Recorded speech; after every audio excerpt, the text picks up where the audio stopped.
அனைவருக்கும் வணக்கம். இன்னைக்கு ஹிந்தி நியூஸ் பேப்பர்ல என்ன இம்பார்ட்டன்ட் நியூஸஸ் இருக்கு அப்படிங்கறத பார்ப்போம். ஃபர்ஸ்ட் பாத்தீங்கன்னா union minister DMK MPs spar in Lok Sabha அப்படின்னு சொல்லி கொடுத்திருக்காங்க. என்ன ஒரு பின்னணி அப்படின்னு பார்த்தோம்னா, நமக்கு தமிழக அரசாங்கத்துக்கு தமிழக கல்வித்துறைக்கு பள்ளி கல்வித்துறைக்கு வர வேண்டிய 2152 கோடி ரூபாய் நிதியை வந்து மத்திய அரசாங்கம் மத்திய கல்வித்துறை பார்த்தோம்னா இன்னும் அனுப்பாம வச்சிருக்கிறாங்க. ஸோ அது ரிலேட்டடா வாக்குவாதங்கள் அப்படிங்கிறது நமக்கு பாராளுமன்றத்துல நேத்து நடைபெற்று இருக்கு. அதுல பார்த்தோம்னா ஒரு சில கருத்துக்கள் வந்து பகிரப்பட்டிருக்கு. யூனியன் எஜுகேஷன் மினிஸ்டர் பார்த்தோம்னா, நமக்கு தமிழக அரசாங்கம் கல்வியும் அரசியல் காரணங்களுக்காக கல்வியை வந்து புறக்கணிக்கிறாங்க, அந்த மாதிரியான கருத்துக்களை வந்து சொல்லி இருக்கிறார். இதனால என்ன பண்ணிருக்காங்க அப்படின்னு பார்த்தோம்னா, அவர் மேல ஒரு privilege motion, breach of privilege motion அப்படிங்கறத கொண்டு வந்திருக்காங்க. சரிங்களா? ஸோ இந்த பிரிவிலேஜ் மோஷன் அப்படிங்கறத பத்தி நம்ம தெரிஞ்சுக்கணும். பார்லிமெண்டரி டிவைசஸ்ல பார்த்தோம்னா பிரிவிலேஜ் மோஷன் அப்படிங்கிறது பாராளுமன்ற அந்த பிரிவிலேஜஸை பிரீச் பண்ணா கொண்டு வருவாங்க. ஓகேங்களா? ஏதாவது ஒரு தப்பான ஃபேக்ட சொல்றது, தப்பான விஷயங்களை பத்தி சொல்றது, டிஸ்டார்டட் ஃபேக்ட்ஸ் அப்படின்னு சொல்லுவாங்க. இந்த மாதிரி ஏதாவது கருத்துக்களை சொன்னாங்க அப்படின்னா அதுக்கு பிரிவிலேஜ் மோஷன் அப்படிங்கறத யார் மேல கொண்டு வரலாம்னா மினிஸ்டர் மேல கொண்டு வரலாம். ஓகே, ஸோ மினிஸ்டர் மேல இந்த பிரிவிலேஜ் மோஷனை கொண்டு வரலாம். யாரு கொண்டு வரணும் அப்படின்னு பார்த்தோம்னா, ஒரு எம்பி ஒரு மினிஸ்டர் மேல ஒரு பிரிவிலேஜ் மோஷனை கொண்டு வர முடியும். சரிங்களா? ஸோ அதுதான் அங்க நடந்திருக்கு, அதான் இந்த செய்தியில கொடுத்திருக்காங்க. சரியா? ரைட். அடுத்ததா பார்த்தோம் அப்படின்னா, Mark Carney set to replace Trudeau as PM of Canada அப்படின்னு சொல்லி கொடுத்திருக்காங்க. ஸோ கனடாவோட பிரதமராக இருந்த ஜஸ்டின் ட்ரூடோ அவர்கள் ஜனவரி மாதம் பார்த்தோம்னா ரிசைன் பண்ணியிருப்பார், ராஜினாமா பண்ணியிருப்பார். அவருக்கு அடுத்தபடியா இப்ப யார பிரைம் மினிஸ்டரா கொண்டு வர போறாங்க அப்படின்னா, மார்க் கார்னி அப்படிங்கிற அந்த நாட்டை சேர்ந்த ஒரு பொருளாதார வல்லுநர், அவர் தான் வந்து அடுத்த பிரைம் மினிஸ்டரா கொண்டு வர போறாங்க. ஜஸ்ட் அதை மட்டும் தெரிஞ்சுக்கோங்க. சரியா? அடுத்ததா பாத்தீங்க அப்படின்னா, நமக்கு எடிட்டோரியல் பேஜ். ஸோ இந்த எடிட்டோரியல் பேஜ்ல பாத்தீங்கன்னா ஒரு முக்கியமான செய்தி, ஃபிளாட் ஃபுட் ரெகுலேஷன்ஸ் ஃபியூவல் த ஒபிசிட்டி கிரைசிஸ் அப்படின்னு சொல்லி கொடுத்திருக்காங்க. ஓகேவா? ஸோ இந்தியாவில் ஒபிசிட்டி வர்றதுக்கு காரணங்கள் என்னெல்லாம் இருக்கு அப்படிங்கிறத கேட்டாங்கன்னா, நம்ம ஒரு சில விஷயங்களை சொல்லலாம். உதாரணத்துக்கு நம்ம HFSS ஃபுட்டை அதிகமாக சாப்பிட்றோம்னு சொல்லலாம். அதாவது high in fat, salt and sugar அப்படின்னு சொல்லுவாங்க. ஓகேங்களா? High in fat, salt and sugar, இந்த ஃபுட்டை அதிகமாக சாப்பிட்றது ஒரு காரணம் அப்படிங்கிறத சொல்லலாம். அதுக்கப்புறமா பார்த்தீங்க அப்படின்னா, UPF ஃபுட்டை அதிகமாக சாப்பிட்றோம். அதாவது UPF அப்படின்னா அல்ட்ரா ப்ராசஸ்டு ஃபுட்ஸ். ஓகேங்களா? அல்ட்ரா ப்ராசஸ்டு ஃபுட்டை நம்ம அதிகமாக சாப்பிட்றோம் அப்படிங்கிறத சொல்லலாம். அதே மாதிரி பார்த்தோம்னா unhealthy dietary practice principles, unhealthy டயட்டை நம்ம வச்சிருக்கோம் அப்படிங்கிறத சொல்லலாம். லேக் ஆஃப் அவேர்னஸ் இருக்கு அப்படிங்கிறத சொல்லலாம். அதே மாதிரி ஹெல்த்தி ஃபுட்டு பார்த்தோம்னா high cost of healthy food அப்படிங்கிறத சொல்லலாம். ஹெல்த்தி ஃபுட் ஹை காஸ்ட்ல இருக்கு அப்படிங்கிறத சொல்லலாம். சரிங்களா? அதே மாதிரி லோ காஸ்ட் அவைலபிலிட்டி ஆஃப் நமக்கு இந்த ஜங்க் ஃபுட்ஸ் எல்லாமே லோ காஸ்ட்ல அவைலபிளா இருக்கிறதுமே வந்து ஒரு முக்கியமான ரீசனா இருக்கு அப்படிங்கறத சொல்லலாம். ஓகேங்களா? இது எல்லாமே பார்த்தோம்னா causes of obesity or reasons for increase in obesity in India அப்படிங்கிற ஒரு ஹெட்டிங் கீழே நம்ம இதெல்லாம் சைடு ஹெட்டிங்ஸா கொடுக்க முடியும். அதுக்கு கீழே ஒரு முக்கியமா இன்னொரு சைடு ஹெட்டிங் கொடுக்கலாம். என்ன அப்படின்னு பார்த்தோம்னா ஃபிளாட் ஃபுட் ரெகுலேஷன்ஸ் அப்படின்னு சொல்லி. ஓகேங்களா? அதாவது நம்மளோட இந்த உணவு பழக்க வழக்கங்கள், அதை சார்ந்த விதிமுறைகள்லாம் இருக்கு இல்லையா, அதெல்லாம் சரியான முறையில நடைமுறைப்படுத்தப்படாம இருக்கிறதுமே ஒரு முக்கியமான காரணமாக இருக்கு அப்படிங்கறத சொல்லியிருக்காங்க. ஓகேவா? சோ உதாரணத்துக்கு இந்த இடத்துல என்ன கோட் பண்ணிருக்காங்க அப்படின்னா, 2022 food safety and standards authority of India என்ன பண்ணிருப்பாங்கன்னா, ஒரு இந்தியன் நியூட்ரிஷன் ரேட்டிங் அப்படிங்கறத கொண்டு வந்திருப்பாங்க. இந்தியன் நியூட்ரிஷன் ரேட்டிங் அப்படிங்கறத கொண்டு வந்திருப்பாங்க. ஸோ இந்தியன் நியூட்ரிஷன் ரேட்டிங்கை பொறுத்த வரைக்கும் பார்த்தோம்னா, இதுக்கு கீழே ஒவ்வொரு ஃபுட்டுக்கும் ஹெல்த் ஸ்டார் ரேட்டிங் அப்படிங்கிறது கொடுப்பாங்க. ஓகேங்களா? ஹெல்த் ஸ்டார் ரேட்டிங் அப்படிங்கிறது கொடுப்பாங்க. உதாரணத்துக்கு நம்ம லேஸ் பாக்கெட் வாங்குறோம்னா அதுக்கு ஒரு 2 ஸ்டார் இந்த மாதிரி கொடுத்துருப்பாங்க. ஸோ இந்த மாதிரி ஹெல்த் ஸ்டார் ரேட்டிங் அப்படிங்கிற நடைமுறை கொண்டு வந்திருப்பாங்க. சரிங்களா? இப்போ ஒரு 1/2 ஸ்டார் மட்டும் இருக்கு அப்படின்னா அதுக்கு வந்து லீஸ்ட் ஹெல்த்தி அப்படிங்கறத சொல்லுவாங்க. இதுவே 5 ஸ்டார் இருக்கக்கூடிய ஃபுட்டா இருந்துச்சுன்னா அது வந்து ஹெல்த்தியஸ்ட் ஃபுட் அப்படிங்கறத சொல்லியிருக்காங்க. சரியா? ஸோ இந்த ஒரு நடைமுறையே பார்த்தோம்னா சரியான நடைமுறையா இருக்காது அப்படிங்கறது சொல்றாங்க.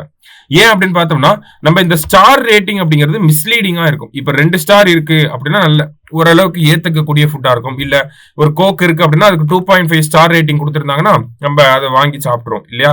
ஆனா இந்த ஸ்டார் ரேட்டிங்க்கு பதிலா என்ன கொண்டு வரலாம் அப்படின்னா ஹெல்த் வார்னிங்ஸை கொடுக்கணும். அந்த பர்டிகுலர் பேக்கேஜிங்லேயே பார்த்தீங்கன்னா இப்போ லேஸ் பாக்கெட் இருக்குன்னா அதுல ஃப்ரண்ட் ஆஃப் பாக்கெட் அப்படின்னு சொல்லுவாங்க. ஓகேங்களா? So front of packet labeling அப்படிங்கறது சொல்லுவாங்க. ஃப்ரண்ட் ஆஃப் பேக் லேபிள்ஸ் அப்படின்னு சொல்லி அந்த லேஸ் பாக்கெட்டோட ஃப்ரண்ட்லேயே, உதாரணத்துக்கு தான் இந்த லேஸ் பாக்கெட் அப்படிங்கறத சொல்றோம். சரியா? ஸோ அந்த ஃப்ரண்ட் ஆஃப் பேக் லேபிள்ஸ்லேயே பார்த்தோம்னா, ஃப்ரண்ட் ஃபேசிங்லேயே பார்த்தோம்னா இந்த ப்ராடக்ட்டை சாப்பிட்றதுனால என்ன மாதிரியான இம்பாக்ட் ஏற்படலாம், அது வந்து ஹெல்த் ரிலேட்டடா என்ன இம்பாக்ட் ஏற்படலாம் அப்படிங்கிற கைட்லைன்ஸ் தான் இருக்கணும். அப்படிங்கிற அந்த வார்னிங்ஸ் தான் இருக்கணும். ஃபுட் ரேட்டிங்ஸ் அப்படிங்கிறது இருக்கக்கூடாது அப்படிங்கறத சொல்லியிருக்காங்க. பிகாஸ் WHO கைட்லைன்ஸுமே என்னன்னா, ரேட்டிங்ஸை விட ஃபுட் வார்னிங்ஸ் இருந்தாதான் இந்த அன்ஹெல்தி ஃபுட்டோட கன்சப்ஷன் அப்படிங்கிறது கம்மியாகுது அப்படிங்கிறது டேட்டா பாயிண்டா நமக்கு கொடுத்துருக்காங்க. சரியா? ஸோ அது மட்டும் இல்லாம பார்த்தோம்னா, நமக்கு இந்தியாவை பொறுத்த வரைக்கும் கரண்ட் ஸ்டேட்டஸ்ல நேஷனல் ஃபேமிலி ஹெல்த் சர்வே படி பாக்குறப்ப இந்தியால 4 அடல்ட் மென்ல ஒருத்தர் வந்து ஒபீஸ் பர்சனா இருக்காங்க. 4 அடல்ட்ஸ்ல ஒருத்தர் வந்து பார்த்தோம்னா எய்தர் டயாபெட்டிக்கா இருக்காங்க, இல்ல டயாபெட்டிக் வரதுக்கு முன்னாடி இருக்கக்கூடிய அந்த ப்ரீ டயாபெட்டிக் கண்டிஷன்ல வந்து இருக்காங்க. அப்ப இந்தியால மோரார்லெஸ் சில்ட்ரனுக்குமே பார்த்தோம்னா சில்ட்ரனோட ஒபிசிட்டி ரேட் அப்படிங்கிறது NFHS 4க்கும் NFHS 5க்கும் இருக்கக்கூடிய கம்பேரிசன் எடுத்து பார்த்தோம்னா 1.4% இருக்கு. அதுவே பார்த்தோம்னா 3.4% இன்க்ரீஸ் ஆயிருக்கு. விமனோட பெர்சன்டேஜும் பார்த்தோம்னா ஒபிசிட்டியில இன்க்ரீஸ் ஆயிருக்கு. மென்னோட பெர்சன்டேஜுமே இன்க்ரீஸ் ஆயிருக்கு. இந்தியன் சொசைட்டில பார்த்தோம்னா ஓவராலா ஒபிசிட்டி அப்படிங்கிறது ஒரு க்ரோயிங் கன்சர்னா இருக்கு. ஓகேங்களா? அதனாலதான் சமீபத்துல மான் கி பாத் உரையாடல்ல நம்ம பிரதமர் கூட இந்தியர்கள் எல்லாருமே அவங்களோட உணவு பழக்க வழக்கங்கள்ல ஒரு சில மாற்றங்களை கொண்டு வரணும். அவங்க ஒவ்வொரு மாசமும் பார்த்தோம்னா நீங்க யூஸ் பண்ணக்கூடிய ஆயில வந்து ஒரு 10% கம்மி பண்ணிட்டு வாங்க அப்படிங்கிற ஒரு அட்வைஸை வந்து கொடுத்திருப்பாரு. உண்மையாலுமே நல்ல அட்வைஸா தான் கொடுத்திருப்பாரு. சரிங்களா? சோ இது ஒரு பக்கம் இருக்கு. வேற என்ன ஸ்டெப்ஸ் எல்லாம் பண்ணலாம் அப்படிங்கிற வே ஃபார்வர்ட் அப்படிங்கறதே நமக்கு கொடுத்திருக்காங்க. என்ன வே ஃபார்வர்ட் அப்படிங்கறது பாத்தீங்கன்னா, நமக்கு ஃபர்ஸ்ட் இந்த ஹெல்த் ரேட்டிங் அப்படிங்கிற அந்த நடைமுறையிலிருந்து நம்ம அந்த நடைமுறையை வந்து மாத்திட்டு இந்த ஃபுட் வார்னிங்ஸ் அப்படிங்கிற இந்த ஃப்ரண்ட் ஆஃப் பேக் லேபிள்ஸ் அது வந்து அந்த வார்னிங் சைன்ஸை வந்து நம்ம கொண்டு வரணும் அப்படிங்கறத சொல்லியிருக்காங்க. அதே மாதிரி பார்த்தோம்னா நம்ம சொன்னோம் இல்லையா, நம்ம எக்கனாமிக் சர்வே ஆஃப் இந்தியாவில் வந்து ஒரு முக்கியமான ரெக்கமெண்டேஷன் வந்து கொடுத்திருப்பாங்க. பட்ஜெட்டுக்கு முன்னாடி நாள் பார்த்தோம்னா எக்கனாமிக் சர்வே ஆஃப் இந்தியா அப்படிங்கிற அந்த டாக்குமெண்ட்டை வந்து பிரசென்ட் பண்ணுவாங்க. அந்த டாக்குமெண்ட்ல பாத்தீங்கன்னா நமக்கு அந்த HFSS அப்படின்னு சொல்லக்கூடிய இந்த ஃபுட்டு, அல்ட்ரா ப்ராசஸ்டு ஃபுட், இதுக்கெல்லாம் பார்த்தோம்னா ஒரு ஹெல்த் டாக்ஸ் அப்படிங்கறத இந்தியாவில் இம்ப்ளிமெண்ட் பண்ணணும் அப்படிங்கறத சொல்லியிருக்காங்க. ஹெல்த் டாக்ஸ் இம்ப்ளிமெண்ட் பண்ணா என்ன ஆகும், அந்த ப்ராடக்ட்ஸோட விலையெல்லாம் இன்க்ரீஸ் ஆக ஆரம்பிக்கும். சரிங்களா? இன்க்ரீஸ் ஆகிறனால என்ன ஆகுது, பிரைஸ் இன்க்ரீஸ் ஆகிறனால அன்ஹெல்தி ஃபுட்டோட காஸ்ட் இன்க்ரீஸ் ஆகிறனால என்ன ஆகுது, நமக்கு அதோட கன்சம்ஷன் அப்படிங்கிறது, அதை வாங்குவது அப்படிங்கிறது கம்மியாகுது. ஓகேங்களா? சோ என்ன சொல்றாங்க, என்ன இன்டைரக்டா இம்ப்ளை பண்ண வராங்க அப்படின்னா, அன்ஹெல்தி ஃபுட்டோட டாக்ஸஸை வந்து இன்க்ரீஸ் பண்ணிட்டு ஹெல்தி ஃபுட் லைக் இந்த பேரிச்சம்பழம் சாப்பிட்றது, இந்த முந்திரி பருப்பு சாப்பிட்றது, இந்த மாதிரியான ப்ராடக்ட்ஸோட டாக்ஸை கம்மி பண்ணணும், ஹெல்தி ஃபுட்டோட டாக்ஸஸை வந்து கம்மி பண்ணணும் அப்படிங்கிறதா இந்த இடத்துல ஒரு வே ஃபார்வர்டா நமக்கு கொடுத்துருக்காங்க. ஸோ ஒபிசிட்டி பத்தி கடந்த ஒரு 10 நாள்லயே 3-4 ஆர்டிகல்ஸ் வந்துருச்சு. ஸோ இம்பார்ட்டன்டான டாபிக்கா இருக்கு, கொஞ்சம் நல்லா பார்த்து வைங்க. சரியா? ரைட், நெக்ஸ்ட் பாத்தீங்க அப்படின்னா நமக்கு வெப்பன்ஸ் இம்போர்ட்டை பத்தி கொடுத்திருக்காங்க. ஆர்ம்ஸ் இம்போர்ட் அப்படின்னா இந்த ராணுவ தளவாடங்களை இறக்குமதி செய்யறதுல யாரு முதலிடத்துல இருக்காங்க அப்படிங்கறத சொல்லியிருக்காங்க. ஓகேங்களா? யாரு சொல்லியிருக்காங்க அப்படின்னு பார்த்தா, இந்த ரிப்போர்ட்டை யாரு பிரசென்ட் பண்ணியிருக்காங்க அப்படின்னா ஸ்டாக்ஹோம் இன்ஸ்டிடியூட், சாரி, இந்த ரிப்போர்ட்டை யார் பிரசென்ட் பண்ணியிருக்காங்க அப்படின்னு பார்த்தோம்னா நமக்கு Stockholm International Peace Research Institute. ஓகேங்களா? ஸ்டாக்ஹோம் அப்படிங்கிறது ஸ்வீடனோட கேபிட்டல். ஓகேவா? So Stockholm International Peace Research Institute, SIPRI அப்படிங்கிற இந்த அமைப்பு தான் வந்து உலக நாடுகளை வந்து தரவரிசைப்படுத்தி இருக்காங்க. ஒவ்வொரு நாடும் எவ்வளவு இந்த ராணுவ தளவாடங்களை இம்போர்ட் பண்றாங்க, இறக்குமதி பண்றாங்க அப்படிங்கிற அந்த டேட்டாவை, அந்த ஒரு விஷயத்தை கால்குலேட் பண்ணி, அந்த வகையில பார்த்தோம்னா ரஷ்யா யுக்ரைன் போர் நடக்கிறனால யுக்ரைன் தான் பாத்தீங்கன்னா அதிக அளவுல மற்ற நாடுகள் கிட்ட இருந்து ராணுவ பொருட்களை வந்து வாங்கிட்டு இருக்காங்க. கிட்டத்தட்ட 35 நாடுகளுக்கும் மேற்பட்ட நாடுகள் கிட்ட இருந்து இந்த ஆர்ம்ஸ் இம்போர்ட் அப்படிங்கிறது நடந்துகிட்டு இருக்கு. இந்தியாவை பொறுத்த வரைக்கும் பார்த்தோம்னா இந்தியா வேர்ல்டு லெவல்ல 2nd பிளேஸ்ல இருக்கும். நம்ம ரஷ்யா கிட்ட இருந்து அதிகமான இந்த ராணுவ பொருட்களை வந்து வாங்கிட்டு இருக்கோம். இருந்தாலும் பார்த்தோம்னா 2015-19 அந்த காலகட்டத்தில் இந்தியாவோட ஆர்ம்ஸ் இம்போர்ட் அப்படிங்கிறது 9.1% இருந்துச்சு.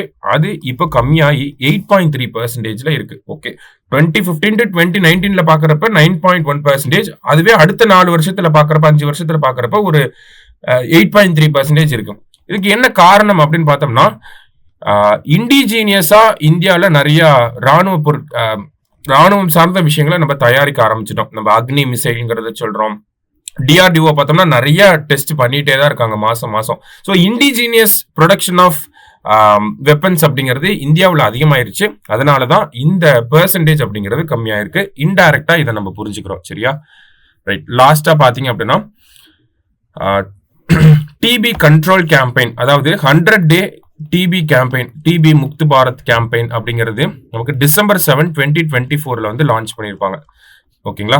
ஸோ இந்த கேம்பெயினுக்கு கீழே பார்த்தீங்க அப்படின்னா கிட்டத்தட்ட 6.1 லட்சம் மக்களை வந்து கவர் பண்ணியிருக்காங்க. அதில் 4.3 lakh பீப்புளை வந்து டயக்னோஸ் பண்ணி யாருக்கெல்லாம் இந்த டிபி இருக்கு அப்படிங்கிறத கண்டுபிடிச்சிருக்காங்க. சரியா? ஸோ இந்த டிபி கேம்பெயின் அப்படிங்கிறது இந்தியாவில் இருக்கக்கூடிய 33 ஸ்டேட் அண்ட் யூனியன் டெரிட்டரிஸ்ல 455 டிஸ்ட்ரிக்ட்ஸ்ல வந்து இந்த கேம்பெயின் அப்படிங்கிறது நடந்திருக்கும். சரிங்களா? 455 டிஸ்ட்ரிக்ட்ஸ், இந்தியாவில் இருக்கக்கூடிய 455 டிஸ்ட்ரிக்ட்ஸ்ல இந்த கேம்பெயின் அப்படிங்கிறது நடந்திருக்கு. டோர் டு டோர் சர்வே பண்ணியிருக்காங்க. புதுசா ஒரு ஸ்ட்ராட்டஜி பண்ணியிருக்காங்க. எப்படின்னா டோர் டு டோர் சர்வே பண்ணி இமீடியட்டா எப்படி அவங்களுக்கு டிபி இருக்கா இல்லையா அப்படிங்கறத கண்டுபிடிக்கிறதுக்காக செஸ்ட் எக்ஸ்ரேஸ் அப்படிங்கறத ஒரு ஸ்ட்ராட்டஜியா வச்சிருக்காங்க. ஸோ எக்யூப்மெண்ட்ஸ் எல்லாத்தோட அவங்க டோர் டு டோர் கேம்பெயின் பண்றாங்க. கேம்பெயின் பண்ணி செஸ்ட் எக்ஸ்ரே எடுக்கிறாங்க. செஸ்ட் எக்ஸ்ரேவை அடுத்தது நேட் அப்படிங்கிற செஸ்ட் எக்ஸ்ரே எடுத்துட்டு அதை நேட் அப்படிங்கிற டெஸ்டோட ரிலேட் பண்ணி பாக்குறப்ப ஒரு பர்சனுக்கு டிபி இருக்கா இல்லையா அப்படிங்கறத ஈஸியா கண்டுபிடிச்சிடலாம். இந்த மெத்தடுக்கு கீழே பாத்தீங்க அப்படின்னா சிம்டமேட்டிக் டிபி கேசஸ் மட்டும் இல்லாம ஏசிம்டமேட்டிக் டிபி கேசஸையும் ஈஸியா ஐடென்டிஃபை பண்ண முடிஞ்சிருக்கு அப்படிங்கறதா ஹெல்த் மினிஸ்ட்ரி ஒரு பிரஸ் ரிலீஸ்ல வெளியிட்டிருக்காங்க. சரியா? ஸோ WHO படி பாக்குறப்ப இந்தியாவில் டிபி இன்சிடென்ட்ஸ் அப்படிங்கிறது, நம்பர் ஆஃப் டிபி கேசஸ் அப்படிங்கிறது 2015 இருந்து 2023 வரைக்கும் பாக்குறப்ப கிட்டத்தட்ட 17.7% கம்மியாயிருக்கு அப்படிங்கிறத சொல்லியிருக்காங்க. சரியா? ஸோ இன்னைக்கு நியூஸ் பேப்பர்ல பார்த்தோம்னா முக்கியமான செய்திகள் எல்லாத்தையுமே பார்த்திருக்கோம். நன்றி.